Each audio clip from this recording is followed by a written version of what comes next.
আসসালামু আলাইকুম সবাইকে, কি অবস্থা আপনাদের? আজকে যাচ্ছি হচ্ছে জেদ্দার কিং আব্দুল আজিজ ইন্টারন্যাশনাল এয়ারপোর্টের হজ টার্মিনালে। কেন যাচ্ছি এটা শুনবেন না? আমার ফুফাতো বোন হচ্ছে দেশে চলে যাবে, ওনাকে বিদায় দেওয়ার জন্যই মূলত হচ্ছে এয়ারপোর্টে যাওয়া। আর রাস্তার মধ্যে এত পরিমাণের জ্যাম ছিল, কারণ হচ্ছে আজকে বৃহস্পতিবার আর শুক্রবারে জ্যাম এমনিই থাকে, এটা স্বাভাবিক। যাই হোক, আমরা ভেবেছিলাম ঠিক টাইমে পৌঁছাতে পারবো না। জ্যাম টেম পার হয়ে তারপরে হচ্ছে এয়ারপোর্টের রাস্তায় ঢুকে গেলাম।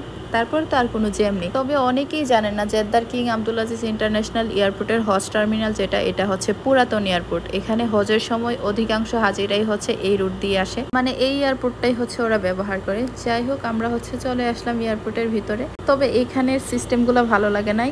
অন্য সব এয়ারপোর্টে হচ্ছে ট্রলিগুলো ফ্রি থাকে, কিন্তু এখানে ট্রলি ফ্রি নাই। আগে টাকা পে করতে হয়, তারপরে হচ্ছে ট্রলি আনতে হয়। 3 রিয়াল করে মনে হয় পে করা লাগে। এখানে আসার পরে দেখলাম কত মানুষ হচ্ছে প্রিয়জনদের বিদায় দিতে আসছে, কেউ বা হচ্ছে নিতে আসছে, কেউ ফুল নিয়ে দাঁড়িয়ে আছে। যাই হোক, আমরা হচ্ছে এখন চলে যাব এয়ারপোর্টের ভিতরে। এই তো আমাদের মালামাল নেওয়া হয়ে গেছে। আমার কাজিন এবং তার ছেলে মেয়ের মালামাল মিলিয়ে প্রায় 250 কেজির উপরে ছিল সবকিছু। এখন হচ্ছে আমরা এয়ারপোর্টের ভিতরে ঢুকে যাব। এটা হচ্ছে একটা ছেঁচড়া এয়ারপোর্ট বলতে পারেন, প্রায় অনেক দূর পর্যন্ত হাঁটা লাগে, তো মালামাল নিয়ে হাঁটাটা আসলে কষ্টকর। যাই হোক গাইস, এখানে এই দৃশ্যটা আমার কাছে অনেক বেশি ভালো লেগেছে।